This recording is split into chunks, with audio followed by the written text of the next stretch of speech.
OLED TV nila sir, 3 days ago nagawa po natin ito. Ano lang, may shorted lang siya ng capacitor, gawa nga pong nakasagad po yung brightness backlight nito.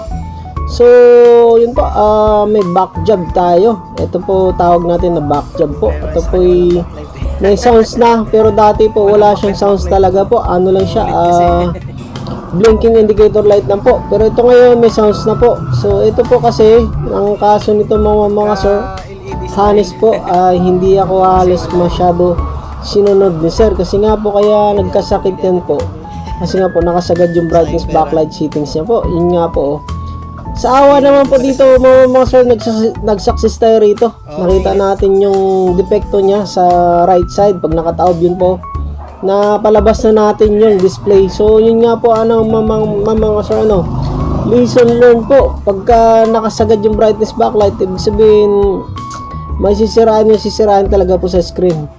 So yun po, si sir mainit yung lugar nila.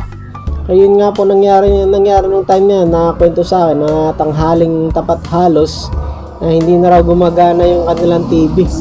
So yun po, ang mga 3 days lang yan na nagkaroon tayo ng back job. So yun, lesson learned. Ibig sabihin yan mga sir, babaan nyo po yung brightness backlight po ng inyong TV po.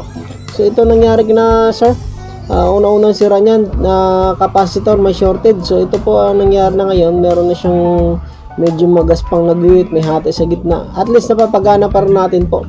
So luckily medyo malapit, kaya na balikan natin ng agad-agaran. So yun po mga sir, lesson learned po. Babaan na po agad yung brightness backlight. So hindi natin na control si sir, kasi nga ang gusto ni sir nga nakasagad yung